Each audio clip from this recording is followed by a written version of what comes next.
PPH is the nightmare in obstetrician's life. It can occur with any high-risk case and even not normal pregnant patient. And it can occur with anyone, everyone, and anywhere. So to deal with these nightmares and catastrophic situation in our obstetrician life, I like to invite our Malik, boss of Mandvi, Dr. Punit Khatri.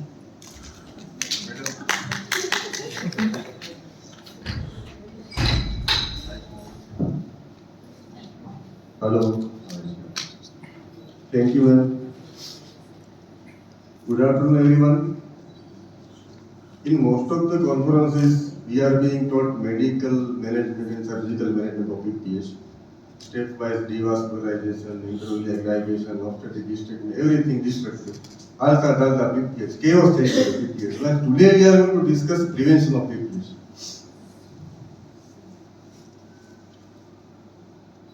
So, PPH is also known as nightmare of an obstetrician. The commonly used definition is blood loss exceeding 500 ml following vaginal delivery or 1000 ml following cesarean delivery. The new definition is cumulative blood loss exceeding 1 liter with hypovolemia within 24 hours of birth regardless of the route of the delivery.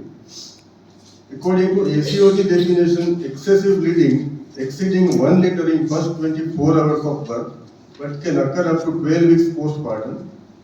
According to RCOG definition, heavy bleeding after birth, it could be primary within 24 hours or could be secondary or late it occurs after 24 hours of delivery. These are the 4 main causes of PPH in majority of the cases: torn tissue, trauma and thrombin. Torn means the causes related to atonicity of the uterus. Tissue means the causes related to retained placenta or the retained products of pregnancy. Trauma means the causes related to lacerations of vagina, cervix or uterus. Thrombin means the causes related to coagulopathy or coagulation disorder, which could be either congenital or acquired. So let's come to the first cause, that is torn. In a majority of the cases, the reason of the uterine atony is sudden uterine decompression, and the major predisposing factors are big baby, multiple pregnancies and polyhydramnios. Prolonged second stage of labor, pregnancy-induced hypertension, increase the use of tocolytics because of increasing cases of infertility and rhesus pregnancies, and over-enthusiastic use or abuse of oxytocic agents. So, the management of third stage of labor is very crucial in prevention of uterine atonicity. It is written in the book of Practical Obstetrics by Ian Donald that we should never apply fundal pressure or fundal massage before the delivery of placenta in case of full-term delivery, because once the blood finds a tract between the uterine wall and the membrane before delivery of placenta, then it would be very difficult to control the hemorrhage. To hasten the delivery of placenta, this is the most reliable method, and that is the modified Rent-induced technique, where we apply continuous cord traction in downward direction and suprapubic counter traction in opposite direction.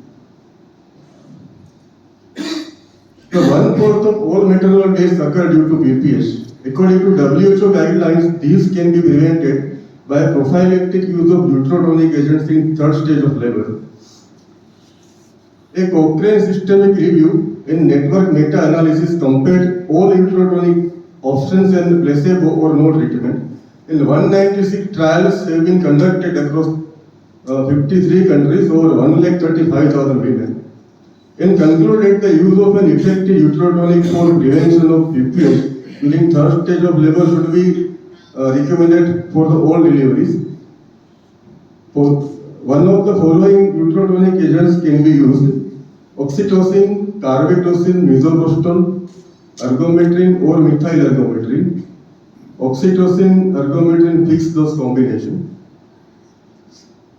Oxytocin intramuscular or intravenous. Carbetocin 100 microgram IM or IV. It is the first long-acting synthetic analog of oxytocin, and that is having half-life of 40 minutes. It is 4 to 10 times more potent than oxytocin. Misoprostol 400 to 600 microgram orally or per rectal, ergometrin or methyl ergometrin 0.2 milligram IM or IV, oxytocin ergometrin fixed dose combination, an injectable prostaglandin, carboprostol or subprostol. The routine use of injectable prostaglandin is not recommended for prevention of PPH. So, despite of practicing active management of third stage of labor in prophylactic uterotonic agents, the incidence of PPH is rising instead of declining day by day. So, this is the real need to look into the reality of the trends of the modern obstetrics practice. The reliable, authentic data of changing trends in PPH in India are not available. But according to a study conducted by International PPH Study Group in high-resource countries, it was found that the incidence of PPH has increased over a decade, but the rate of blood transfusion, surgical interventions, or obstetric hysterectomies has reduced in the UK, France, the USA, and the Netherlands. So, as we all know, medicine is not a perfect science. What we have been learned or what we are practicing today might change after 2, 3, 4, or 5 decades, and we might come to know that the particular trend of practice or use of a drug is no longer recommended. For rising rate of atonic PPH, we need to understand the oxytocin receptors.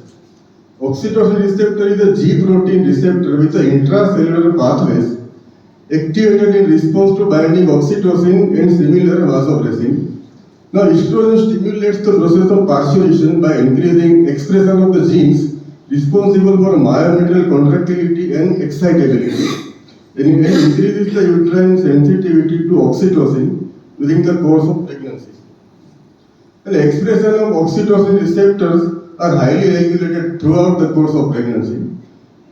It reaches peak level at the onset of labor, and it's almost 200-fold more than the non-pregnant level.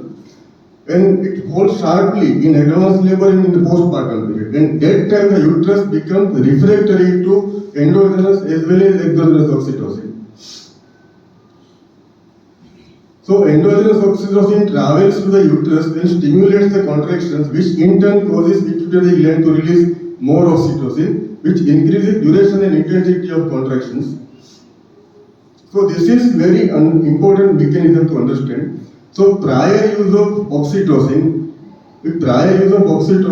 downregulates the number of prostaglandin receptors, and vice versa. Prior prophylactic high dose of misoprostol or any prostaglandin downregulates the number of oxytocin receptors. So whenever oxytocin has been used previously for induction or augmentation of labor, after that the uterus will become less responsive to oxytocin as well as prostaglandin.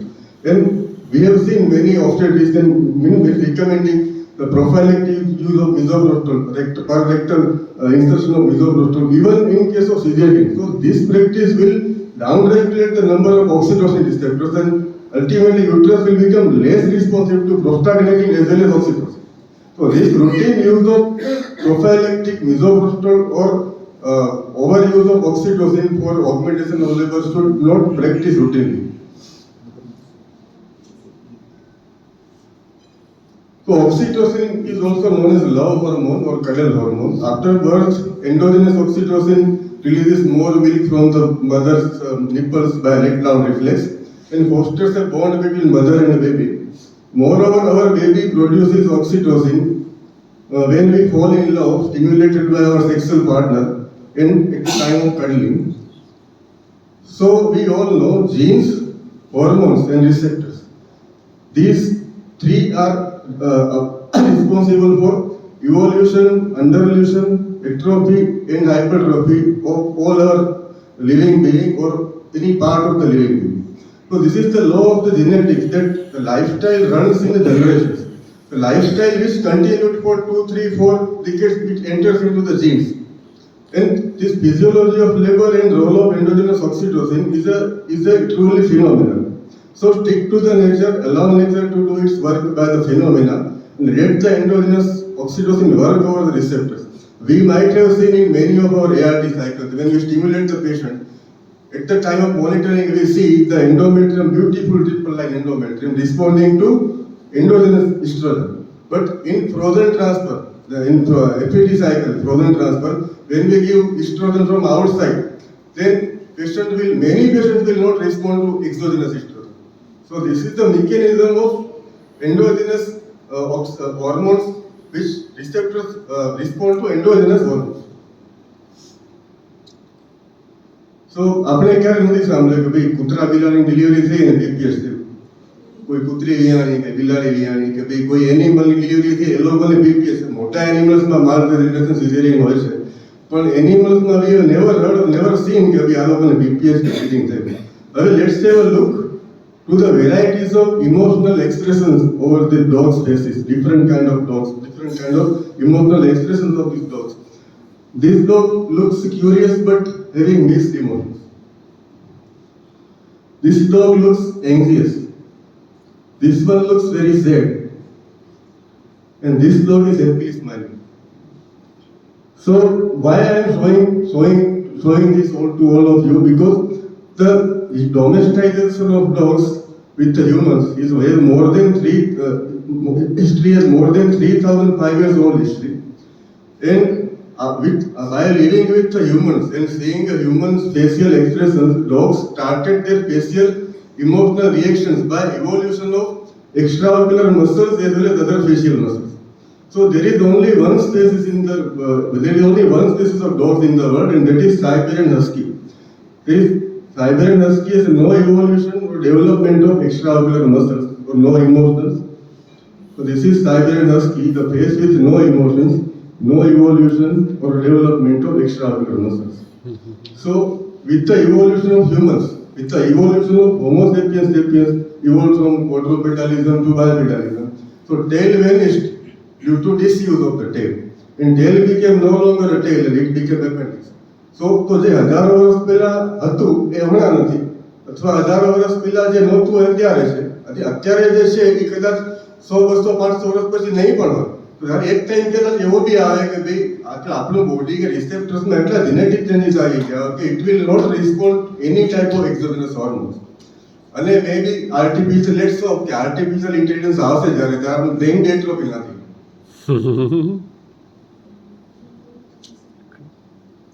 So use, disuse, evolution, underevolution and atrophy is phenomenally governed by the nature at genetic, molecular, hormonal and receptor levels.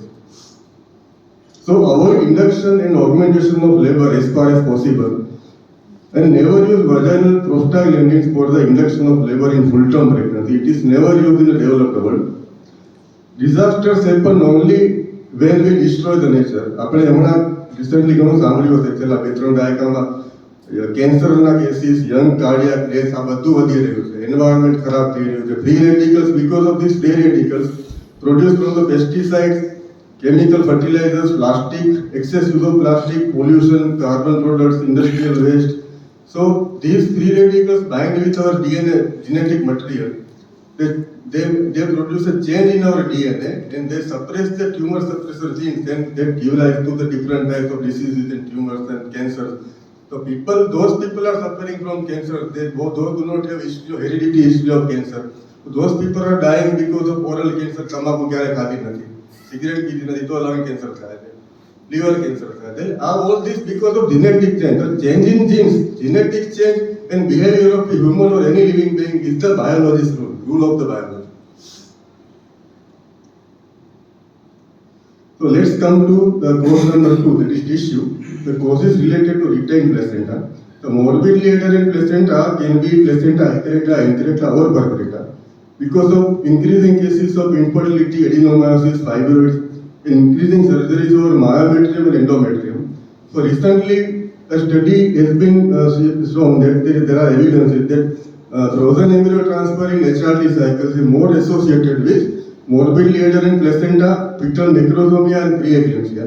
So now gradually people have started shifting to fresh embryo transfer instead of frozen ET by minimum stimulation with relatively lower levels of E2, followed by fresh embryo transfer or frozen transfer in natural or modified natural cycle. So early anticipation of uterine placenta by good ultrasound is possible, and that is the anechoic line, which you can see the subplacental sonolusal space, that is the cleavage plane between placenta and the myometrium. Absence of such plane gives a clue to placenta accreta, and according to the invasion of placental tissue seen on ultrasound, invasion into the myometrium, we can also make out the increta or percreta. This is the ultrasound image showing subplacental sonolusal space, and this rules out the uterine placenta. This is also showing anechoic line between myometrium and placenta. So this picture is showing the placenta accreta, where we can see the thinned out lower uterine segment, and there is no anechoic line, plane of cleavage between placenta and the myometrium.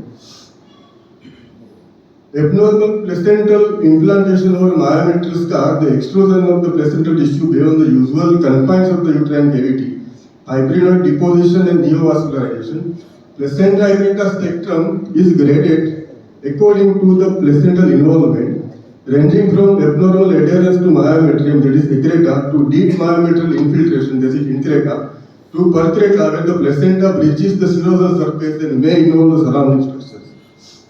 So manual removal of placenta can lead to torrential hemorrhage or uterine rupture if we attempt MRP in placenta, increta or percreta. So always put the ultrasound probe before attempting MRP if we have not seen the patient in antenatal period by good ultrasound. If it's accreta or percreta, do not proceed for the removal, just control the bleeding by good uterine contraction and wait. In placenta accreta spectrum, placenta we can see the placental lacunae within the by on ultrasound. Then those are multiple anechoic areas noted within the placenta. The placental invasion beyond the limit into the myometrium passes the spiral arteries, leads to excess dilatation of these high velocity arteries, and increases the flow into the intervillous spaces, which gives the placenta this most eaten appearance.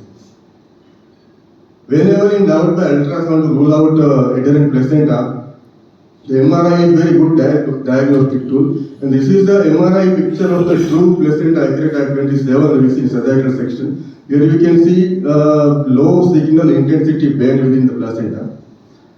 So early diagnosis always saves the life in good anticipation. Decide the level of the center where delivery or LACS needs to be planned, depending on the type of adherent placenta, availability of blood transfusion, etc.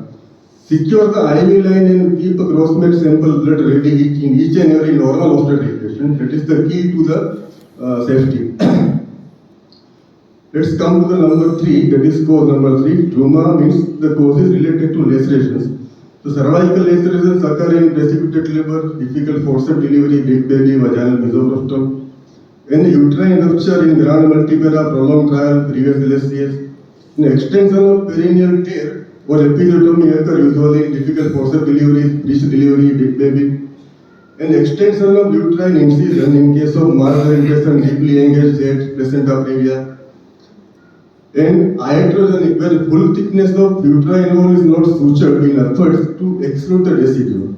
So all these causes are preventable and can be anticipated, except in cervical laceration in case of iatrogenic cervical laceration in precipitate labor, where we cannot prevent the laceration. But in case of difficult forceps delivery, big baby, we should be vigilant for the cervical laceration, whether it has occurred or not.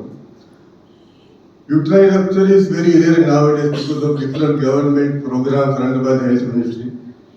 And extension of perineal tear can be, or episiotomy can be prevented by giving a liberal episiotomy in case of difficult deliveries, breech delivery, difficult forceps delivery, etc.